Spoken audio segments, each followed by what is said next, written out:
Isi Cham. Di dalam kartun SpongeBob, kalian pasti udah familiar sama Cham, yaitu makanan yang dijual sama plankton. Tapi sebenarnya apa sih Cham itu?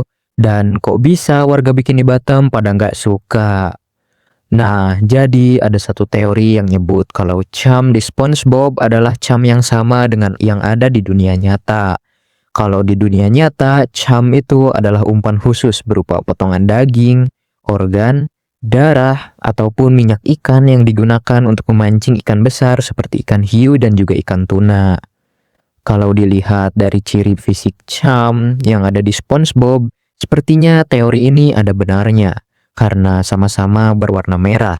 Dan beberapa kali juga ditunjukkan kalau Cham itu seperti ada kayak mata ataupun mulut dan juga seperti usus gitu ya teman-teman.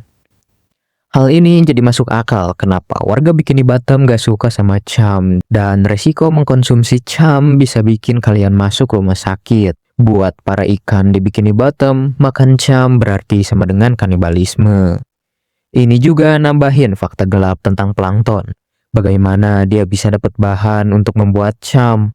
Apakah dia menangkap ikan untuk dijadikan Cham, atau mungkin dia hanya mengumpulkan ikan-ikan yang sudah mati baru diubah jadi Cham? Teori ini juga menambahkan fakta gelap untuk Tuan Crab, karena Tuan Crab sangat suka makan Cham. Itu berarti Tuan Crab sangat senang mengkonsumsi potongan daging ikan. Kata kasar. Pada episode Sailor Mouth, SpongeBob menemukan kata kasar di tong sampah, dan setiap ucapan kasar pasti diiringi oleh suara lumba-lumba. Teori ini bilang kalau kata kasar yang muncul di episode ini sebenarnya adalah kata kasar di dunia nyata yang diplesetin. Berbeda dengan kata seperti rajungan, saus tartar, atau yang lainnya, yang murni kata umpatan dalam kartun SpongeBob. Kata kasar yang diucapkan di episode Sailor Mouth benar-benar terinspirasi dari kata kasar dari dunia nyata. Totalnya ada 13 kata yang kasarnya brutal banget. Aku gak akan nyebutin karena rawan terkena pelanggaran oleh pihak YouTube. Jadi aku bakal kasih tahu kata-kata yang diucapkan oleh SpongeBob dan Patrick lewat gambar ini.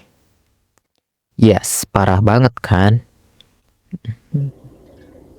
Ya Tuhan, oh jantungku.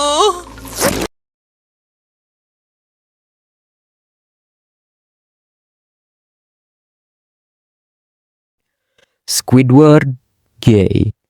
Jadi teori ini mengatakan kalau Squidward pernah menjalin hubungan sama Squilliam, ya tanda kutip Squidward gay gitu.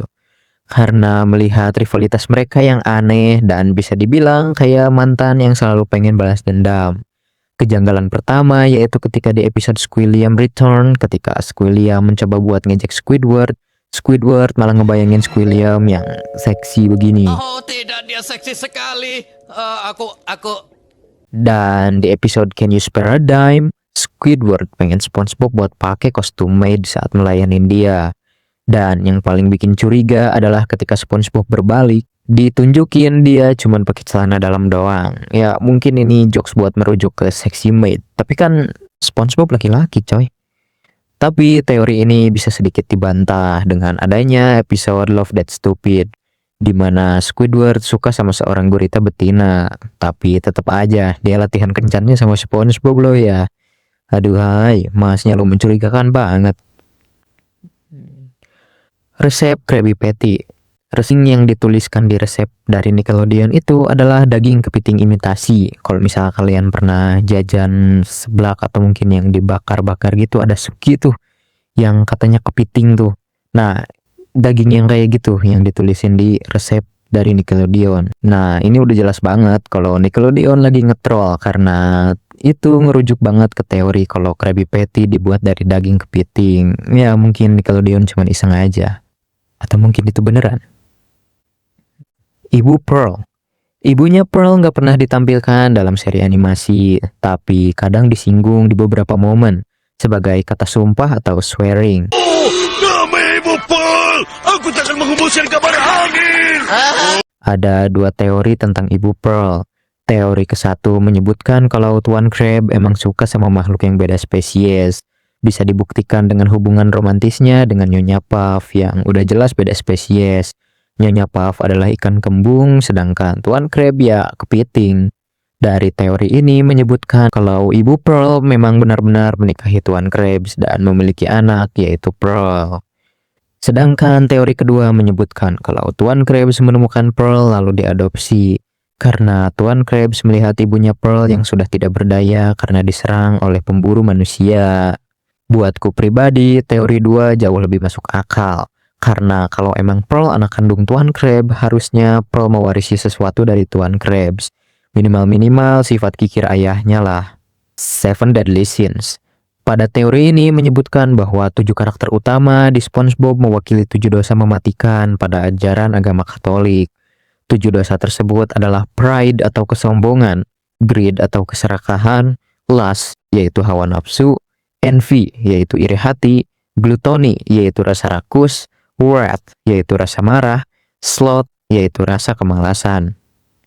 Nah, jadi siapa aja yang mewakili dosa-dosa ini? Nah, yang pertama ada Sandy yang mewakili dosa kesombongan. Hal itu karena dia dibekali dengan kepintaran dan jago bela diri yang membuatnya jadi sombong dan haus pengakuan. Tuan Krabs mewakili keserakahan. Udah jelas lah ya, dia bakal ngelakuin apapun demi uang. Bahkan pernah nukar jiwa SpongeBob demi uang. Dan juga pernah diperlihatkan dia nggak rela satu penny masuk ke saluran pembuangan yang akhirnya membuat dia masuk rumah sakit. Lalu ada SpongeBob yang mewakili hawa nafsu. Itu karena SpongeBob selalu melakukan segala hal dengan berlebihan dan juga selalu bersemangat dan sangat mengganggu orang di sekitarnya. Lalu ada Plankton yang mewakili iri hati. Udah jelas lah ya kalau Plankton selalu iri sama kesuksesan Tuan Krabs. Rasa rakus atau glutoni diwakili oleh 2 karakter, yaitu Patrick dan Gary. Patrick selalu diperlihatkan rakus terhadap makanan dan selalu ingin lebih. Sedangkan Gary, dia tidak bisa menahan nafsu makannya jika ada makanan yang banyak. Dia akan mencoba menghabiskannya dengan rakus dalam sekali jam makan. Lalu ada Squidward yang mewakili kemarahan. Dia selalu gampang emosi dan selalu marah-marah terhadap apapun yang terjadi pada hidupnya.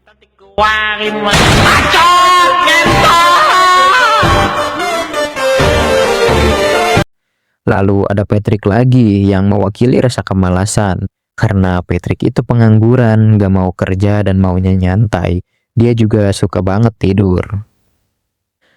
Nah, itulah teori-teori gelap pada kartun SpongeBob. Setelah nonton video ini, teori favorit kalian yang mana? Bisa ditulis di kolom komentar. Terima kasih buat yang udah subscribe dan ngasih hype point untuk semuanya. Sampai jumpa di next video.